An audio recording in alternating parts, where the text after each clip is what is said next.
إن الحمد لله نحمده ونستعينه ونستغفره ونعوذ بالله من شرور أنفسنا ومن سيئات أعمالنا من يهده الله فلا مضل له ومن يضلل فلا هادي له وأشهد أن لا إله إلا الله وحده لا شريك له وأشهد أن محمدًا عبده ورسوله يا أيها الذين آمنوا اتقوا الله حق تقاته ولا تموتن إلا وأنتم مسلمون يا أيها الناس اتقوا ربكم الذي خلقكم من نفس واحدة وخلق منها زوجها وبث منهما رجالا كثيرا ونساء واتقوا الله الذي تساءلون به والأرحام إن الله كان عليكم رقيبا يا أيها الذين آمنوا اتقوا الله وقولوا قولا سديدا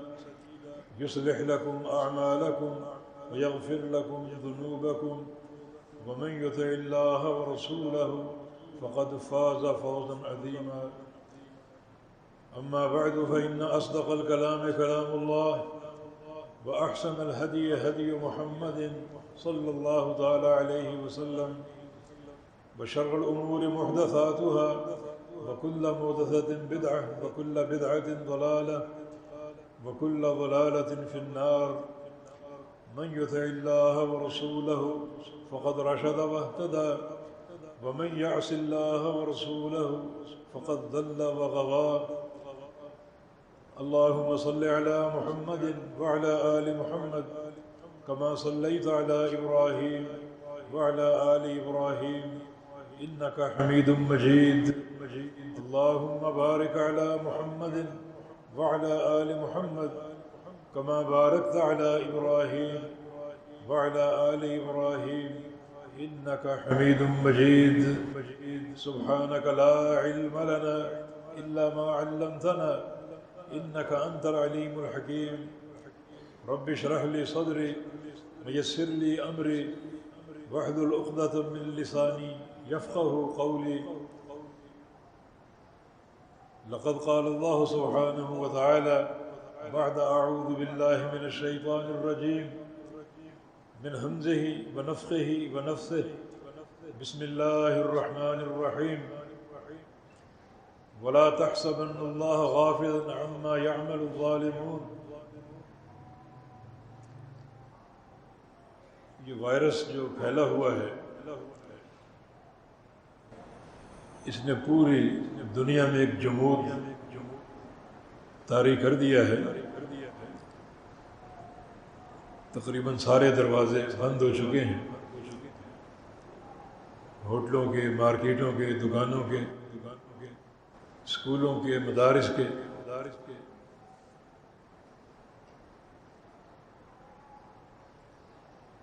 ایک دروازہ کھلا ہوا ہے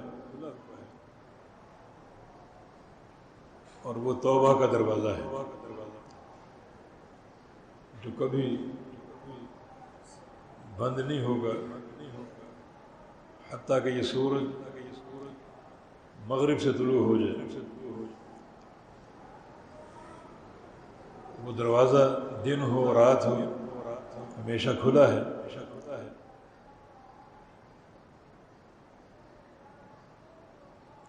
اس دروازے کی بڑی عجیب خصوصیتیں ہیں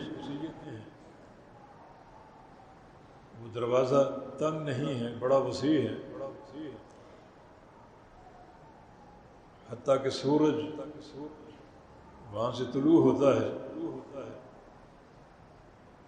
وہاں غروب ہوتا ہے اور قیامت کے دن وہاں سے طلوع ہوگا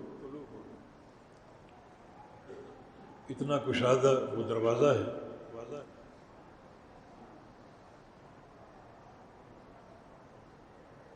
اللہ تعالیٰ نے یہ دروازہ بنایا اور ہمیں حکم دیا کہ توبوا الی اللہ توبۃ نصوحا یہ دروازہ تیار ہے تم سچی توبہ کر لو جو اس دروازے کا خالق اور مالک ہے، اس کی شان یہ ہے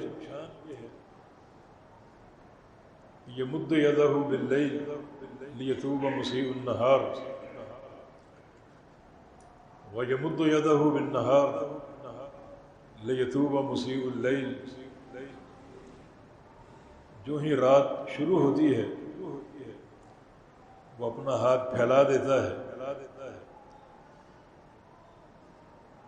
کہ دن کے اجالے میں کھلم کھلا گناہ کرنے والا مجھ سے توبہ کر لے،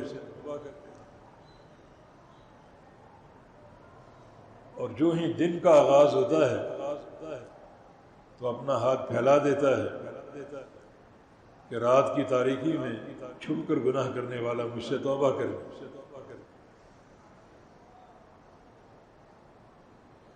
اللہ افرح بتوبۃ عبدہ، یہ خوش ہونا اللہ تعالیٰ کی صفت ہے، اور اللہ رب العزت سب سے زیادہ اس وقت خوش ہوتا ہے جب اس کا بندہ توبہ کرے۔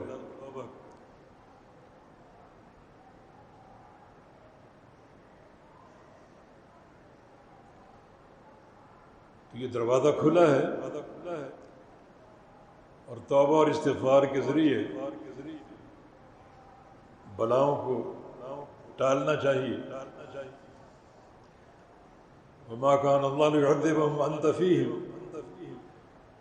وما كان الله معذبهم وهم يستغفرون۔ اس امت کے لیے دو امانے ہیں، دو پناہ گاہیں ہیں، ایک ذات رسول صلی اللہ علیہ وسلم، اے میرے حبیب جب تک آپ اپنی اس قوم کے اندر موجود ہیں تب تک اللہ رب العزت اس قوم کو عذاب نہیں دے گا۔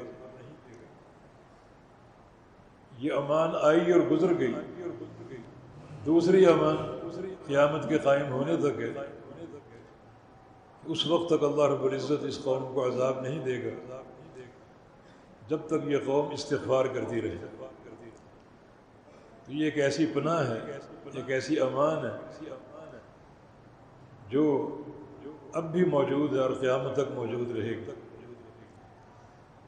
بلاؤں کو ٹالنے کے لیے اور ان فتنوں کے قلع کماں کے لیے اس امان کو بطور ڈھال کثرت سے استعمال کیا جائے۔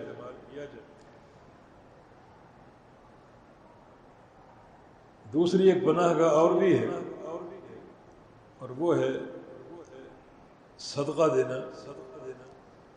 صدقہ بھی بلاؤں کو ٹالتا ہے، اور نبی علیہ السلام کی حدیث بھی ہے داووا مرضاکم بالصدقہ، اپنے مریضوں کا علاج کرو صدقہ کے ساتھ۔ یہ مرض ایک وبا کی صورت میں پھیلتا جا رہا ہے، اور صدقے کی کثرت اس وبا کو ٹالے گی اور اس مرض کا خاتمہ کرے گی۔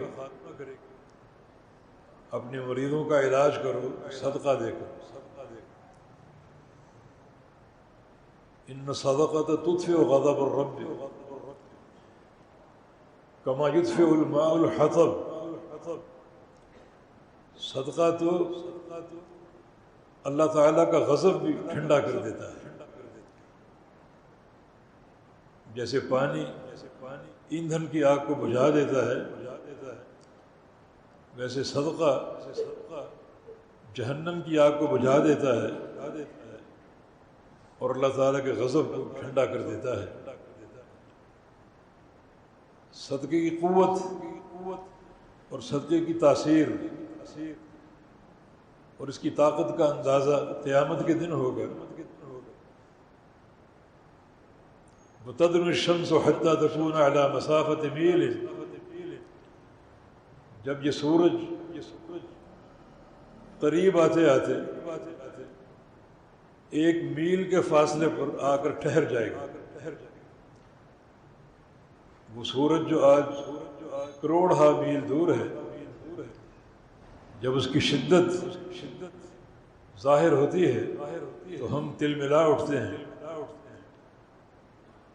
حالانکہ ہمارے پاس سائے ہیں اور بہت زیادہ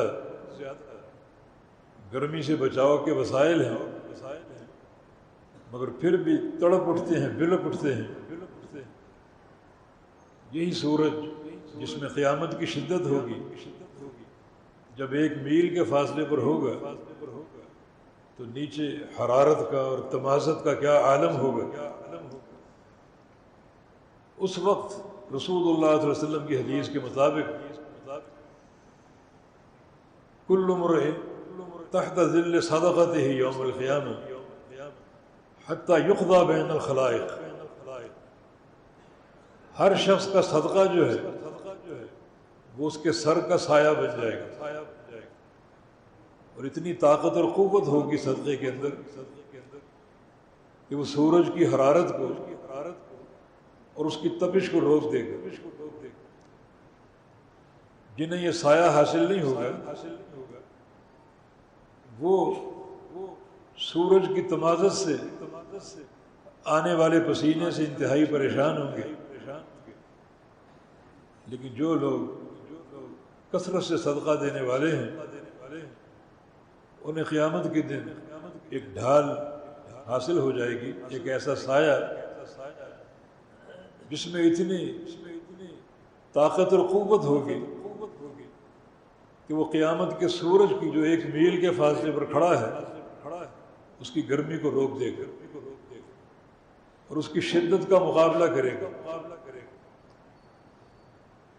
یہ دنیا کا سایہ نہیں ہے کہ دن میں تو قائم ہے، رات کو غائب ہو جاتا ہے۔ حتی یقضی بین الخلائق، یہ سایہ اس وقت تک بندے کے سر پہ تنا رہے گا جب تک اللہ رب العزت یوم حشر ساری مخلوقات کے حساب سے فارغ نہ ہو جائے۔ وہ ایک دن 50,000 سال کے برابر ہے، اور یہ سایہ 50,000 سال تک بندے کے کام آئے گا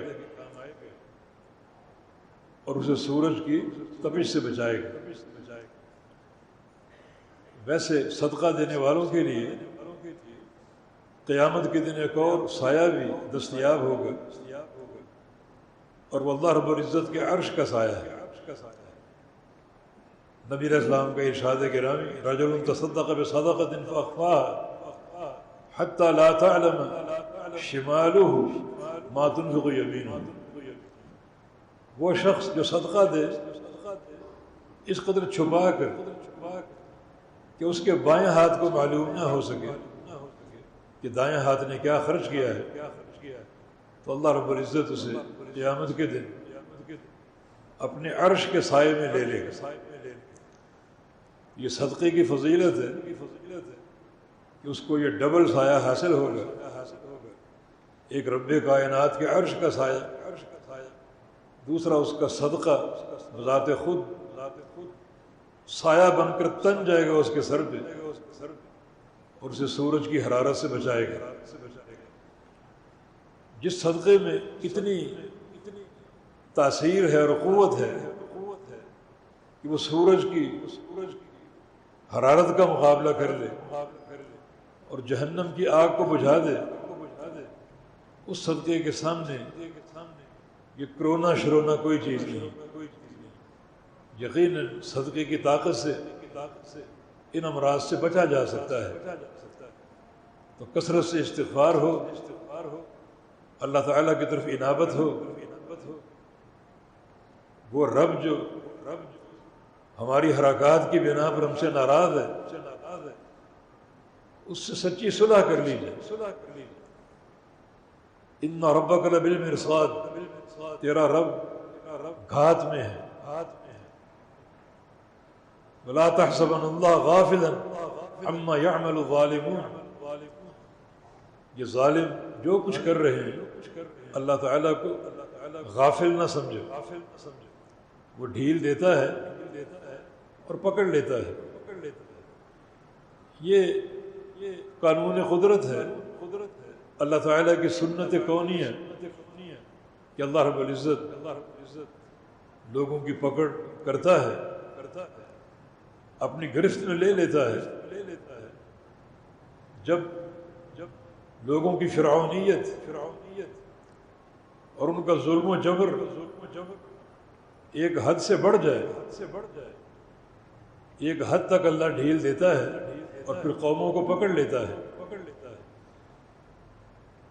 حتی اذا اخذت الارض زخرفها وزینت وظن اهلها انهم قادرون علیها اتاها امرنا لیلا او نہارا.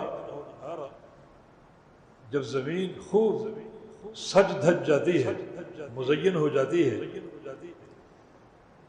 جو قوموں کی ترقی کی علامت بن جاتی ہے کہ جناب زمین صاف ستھری کر لی ہم نے، ہماری فیکٹریاں، ہمارے باغات، ہماری رونقیں، ہمارے کلب، یہ شراب خانے اور یہ زینت کے اڈے اور ریانیت اور بے حیائی کے اڈے اس زمین کو سجا دیتے ہیں. کب تک؟ وزینت، زمین مزین ہو جاتی ہے، وظن اہلها انہم قادرون علیہا، اور اس زمین کے لوگ یہ سمجھتے ہیں کہ ہم تو ہر شے پر قادر ہیں، جو چاہے حکم لگائیں. ہماری رسائی تو چاند تک ہو چکی ہے، ہم تو مریخ پر کمندے ڈالنے کی تیاری کر رہے ہیں. ہمارے پاس اسلحے کی بہتات ہے، ہمارے پاس طاقت ہے، ہم دنیا کی اقتصاد کے مالک ہیں، معیشت ہمارے ہاتھ میں ہے. یہ کب تک چلے گا؟ جب قوموں کی حالت یہاں تک پہنچ جائے اپنے تئیں سمجھ بیٹھیں کہ ہم تو ہر شے پر قادر ہیں، اللہ تعالیٰ کی قدرت کے سامنے کھڑے ہو جائیں ڈٹ کر، تو اتاہا امرنا لیلا و نہارا، پھر ہمارا امر آتا ہے، عذاب کا امر، سزا، رات کو یا دن کا اجالا قائم ہو اور لوگ اپنی ترقی میں مست ہوں، ہمارا عذاب آ جاتا ہے. یا رات کی تاریکی میں جب لوگ سو رہے ہوں، یہ بے حیائی کے مراکز میں تعیش کی زندگی گزار رہے ہوں، ہمارا امر رات کو آ جاتا ہے اور فجعلناها حصیدا، تو ان کے محلات، ان کی بستیاں، ان کے تجارتی مراکز، ان کے باغات یوں تباہ و برباد ہو کر گر جاتے ہیں جیسے کٹا ہوا چارہ بکھرا ہو. یہ سنت الہیہ ہے. آج بہت سی طاقتیں اپنے آپ کو سپر پاور قرار دے رہی ہیں، مسلمانوں پر ظلم کرنا، ذبح کرنا، اپنا حکم ان پر قائم کرنا، ظلم و تشدد کا نشانہ بنانا. یہ معاملہ کب تک چلے گا؟ آج یورپ اپنی پکڑ میں آ چکا ہے اور ماہرین کی رائے کے مطابق یہ جو وبا ہے یورپ پر اپنے پنجے گاڑ چکی ہے. ٹریلینوں ڈالر یہ مرض تجارتوں کا نقصان پہنچائے گا، ان کی معیشت مفلوج ہو جائے گی، ان کی طاقتیں پارا پارا ہو جائیں گی. یہ ہے وہ اللہ تعالیٰ کا قانون جو ہمیشہ قائم رہنے کے لیے موجود ہے. اس کے ہاں ڈھیل ہے مگر پکڑ بڑی سخت ہے. ان ربک لبالمرصاد، تیرا رب گھات میں ہے، اور اپنے پروردگار کو غافل نہ سمجھو. یہ پکڑ کسی وقت بھی آ سکتی ہے اور یہ پکڑ اس مرض کی صورت میں آ چکی ہے. سینکڑوں کی تعداد میں موتیں روزانہ ہو رہی ہیں ان ترقی یافتہ قوموں میں، اور کوئی ان کے پاس طاقت نہیں اس سے بچاؤ کے لیے، کوئی حربہ نہیں بچاؤ کے لیے. بربادی کے دھانے پر کھڑے ہیں. لیکن یہ کیفیت، یہ صورتحال ہم مسلمانوں کو توبۃ النصوح کی دعوت دیتی ہے. یہ قانون الہی آتا رہا ہے اور آتا رہے گا اور آ چکا ہے. بسم اللہ الرحمن الرحیم. الحاقۃ ما الحاقۃ وما ادراک ما الحاقہ، الحاق کا قیامت کا نام ہے، یہ حق سے ہے، حق کا معنی سچ، سچی آنے والی چیز، تم لاکھ اس کا انکار کرتے رہو مگر یہ حق ہے، حاقہ برحق ہے، یہ آنے والی آ کر رہے گی، یقینی مل حاق کا، تم کیا جانو حاقہ کیا ہے، وما ادراک ما الحاقہ، تمہیں کیا معلوم یہ حاقہ کیا ہے، یہ قیامت ہے جو قائم ہو کر رہے گی اور پوری کائنات کا نظام تہ و بالا ہو جائے گا، جس کی ایک جھلک دیکھنی ہے تو دیکھ لو، کذبت ثمود وعاد بالقارعہ، قوم سمود اور قوم عاد نے اسی حاقہ کو جھٹلایا، القارعہ اس کا دوسرا نام ہے، یہ قارعہ قرع سے ماخوذ، اور قرع دستک دینے کو بولتے ہیں، القارعہ یہ قیامت کا نام ہے، دستک دینے والی، ہر کان پہ دستک دے گی، ہر گھر پہ دستک دے گی، اور کوئی بندہ اس سے مفرور نہ ہو سکے گا، کسی کو کوئی جائے فرار نہیں ملے گی، ہر بندے پر یہ قیامت قائم ہوگی۔ تو قوم عاد اور قوم ثمود نے اسی قاریہ کو جھٹلایا۔ قوم ثمود وہ قوم ہے جس کی طرف اللہ تعالیٰ نے صالح علیہ السلام کو بھیجا، اور اس سے قبل قوم عاد جس کی طرف ہود علیہ السلام کو مبعوث کیا گیا، انہوں نے انبیاء کی دعوت کو جھٹلا دیا، اپنی طاقت پہ ناز تھا، اپنے وسائل پہ گھمنڈ تھا، بھاری بھاری جسموں کے مالک تھے، کھجوروں کے تنوں جیسے ان کے جسم تھے، اور بڑی طاقت کے نشے میں مست اور چور، اور سمجھتے تھے کہ کوئی ہمارا مقابل نہیں ہے، لیکن کب تک اکڑتے؟ آخر قانون الہی موجود ہے، اللہ تعالیٰ گھات میں ہے۔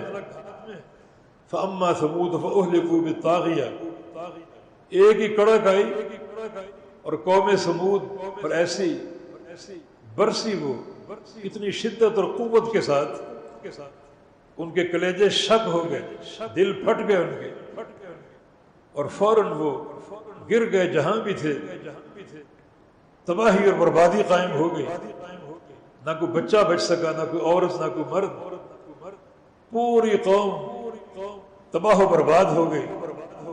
فَأَمَّا ثَمُودُ فَأُهْلِكُوا بِالطَّاغِيَةِ وَأَمَّا عَادٌ فَأُرْسِلُوا عَلَيْهِمْ،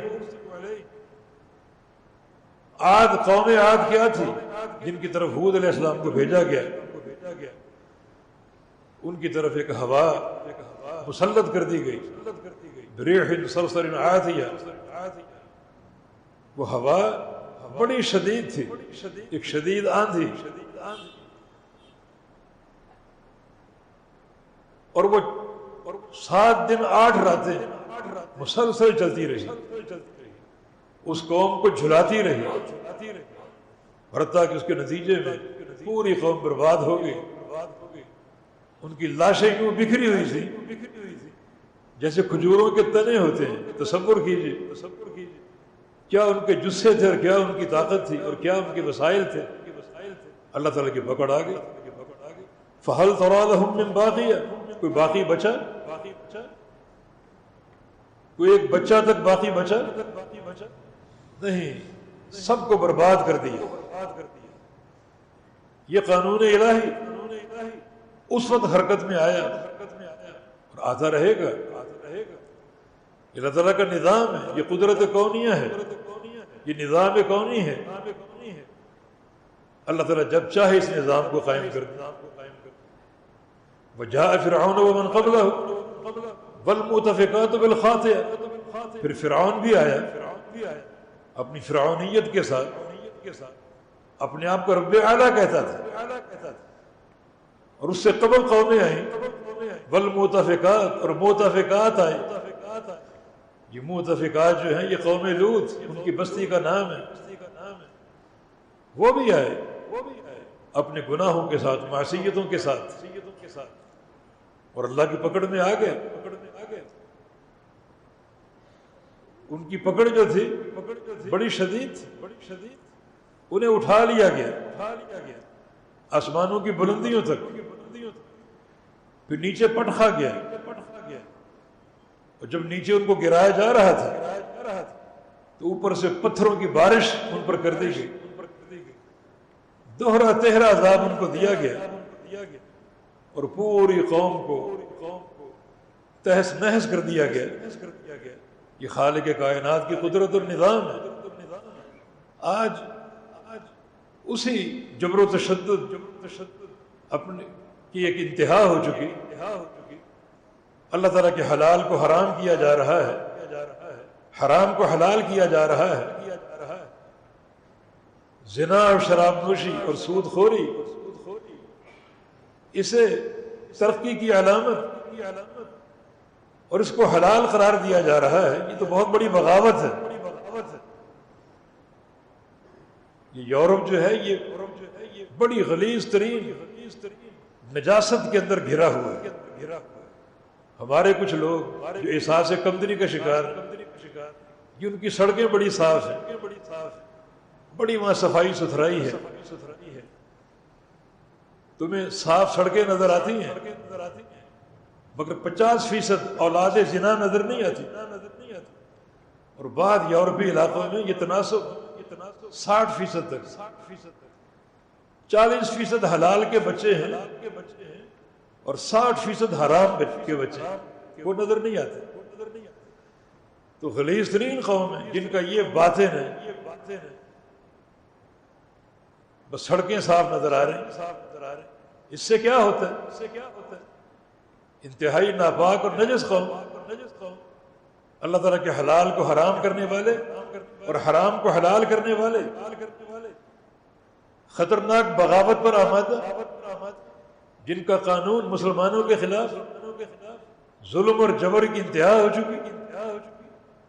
تو یہ قانون الہی آ چکا ہے اور ان کی اقتصادیات بربادی کے دھانے پر پہنچ چکی ہیں۔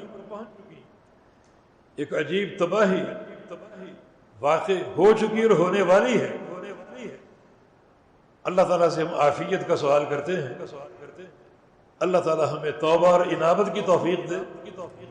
اللہ تعالیٰ ہمیں وہ سارے امور اپنانے کی توفیق دے جن سے اللہ تعالیٰ کا عذاب ٹل جاتا ہے۔